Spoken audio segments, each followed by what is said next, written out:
இயேசுவில் எனது அன்பிற்குரியவர்களே, உங்களுக்கு என்னுடைய இதயம் கனிந்த வாழ்த்துக்கள். வணக்கம்.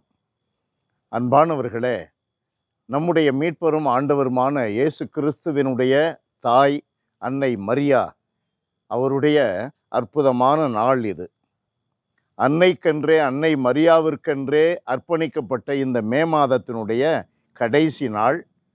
அந்த அன்னை மரியாவிடமிருந்து நாம் அற்புதமான பாடங்களை கற்றுக்கொள்ளும்படி அன்னை மரியா எலிசபெத்தை, சக்கரியா எலிசபெத்து, திருமுழுக்கு யோவானுடைய தாய், அவரை சந்தித்த அற்புதமான திருவிழா.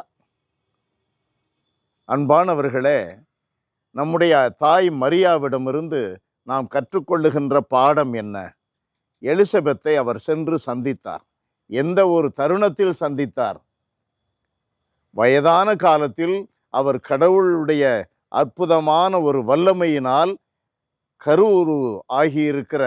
கருவுற்று இருக்கிற அந்த நாளில் அவருடைய தனிமையில் இவர் துணையாக இருக்க, அவருக்கு தனிமையில் இவர் துணையாக இருந்து உதவி செய்ய ஏறக்குறைய 100 கிலோமீட்டர் தூரம் சென்றிருக்கிறார் அன்னை மரியா.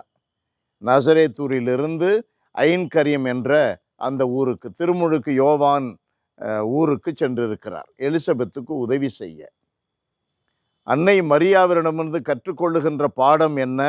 மற்றவர்களை அன்பு செய்வதுதான் இயேசுவை அறிவிப்பது.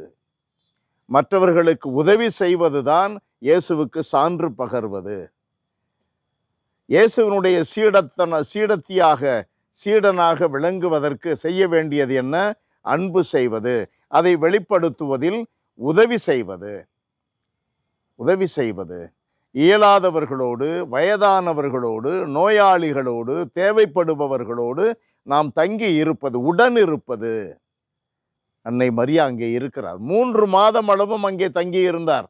6ஆம் மாதத்திலே சென்றார். 9 மாத முடிவிலே திருமுழுக்கு யோவானுடைய பிறப்பிற்கு பின்னர் தான் அவர் வருகிறார். அன்பானவர்களே, என்ன அற்புதமான ஒரு பாடம்! அன்னை மரியா முதல் சீடர், இயேசுவிற்கு முதல் சீடத்தி, the first evangelist and the best evangelist. அன்னை மரியா கடவுளால் ஆகாதது ஒன்றுமில்லை என்பதை உறுதிப்படுத்துகிறார். எலிசபெத்தை சந்திக்கிறார்.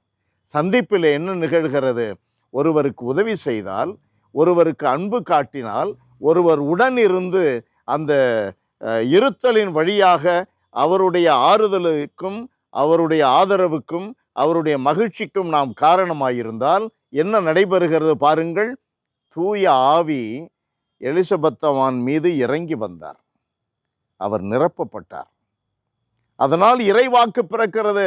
பெண்களுள் பேறு பெற்றவர் நீர், ஆண்டவர் சொன்ன வாக்கு நிறைவேறும் என்று விசுவசித்தவர் நீர், பேறு பெற்றவர். என்ன அற்புதமான சூழல் அது! அன்பானவர்களே, அன்னை மரியாவை தவிர்க்கவே முடியாது. ஒரு இயேசுவின் மீது உண்மையான நம்பிக்கை கொண்டிருக்கிற மனிதன் அன்னை மரியாவை எப்படி தவிர்க்க முடியும்? தூய ஆவியினுடைய பத்தினியாகிய மரியாவை எப்படி தவிர்க்க முடியும்? இயேசுவினுடைய முதல் சீடரை எப்படி தவிர்க்க முடியும்? இயேசுவிற்கு சீடத்தியாக இருந்தால், சீடனாக இருந்தால் என்ன செய்ய வேண்டும் என்று முதன்முறையாக இவ்வுலகிற்கு கற்றுக் கொடுக்கின்ற அந்த புனிதவதியிடமிருந்து நாம் கற்றுக்கொள்ள பாடங்கள் எவ்வளவு என்று நாம் எண்ணி பார்க்க வேண்டும். அன்பு நிறைந்த எங்கள் தகப்பனே, உயிருள்ள எங்கள் கடவுளே, நீர் எங்களுக்கு அன்னை மரியாவை தாயாக திருமகன் கிறிஸ்துவின் வழியாக கல்வாரியிலே கொடுக்க திட்டமிட்டிருந்ததற்காக நன்றி செலுத்தி உம்மை ஆராதிக்கிறோம்.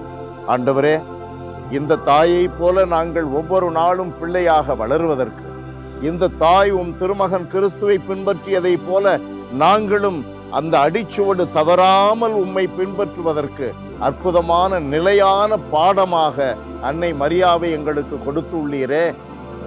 அந்த தாயை போல நாங்கள் உம்முடைய அன்பு பிள்ளைகளாக என்றும் வளர அருள் தருவீராக. எங்கள் குடும்பத்தில் இருப்பவர்களுக்கு அன்னை மரியாவினுடைய உதவி கிடைத்து கொண்டே இருக்கட்டும். தேவைகளில் இருப்போர் அனைவருக்கும் அந்த அன்னை மரியாவினுடைய பரிந்துரையினால் அன்பும் ஆவியானவருடைய ஆறுதலும் வழிநடத்துதலும் எங்களுக்கு கிடைத்து கொண்டே இருக்கட்டும். மரியாவினுடைய பிரசன்னம் எங்கள் குடும்பத்தில் இருக்கட்டும். இயேசுவின் நாமத்தில் ஜெபிக்கிறோம் பிதாவே. ஆமென், ஆமென்.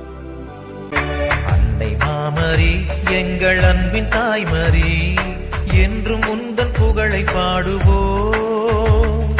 தேடும் மாந்தரை தேற்றி காத்திடும் உந்தன் அருள் வரங்கள் இன்று தேடினோம்.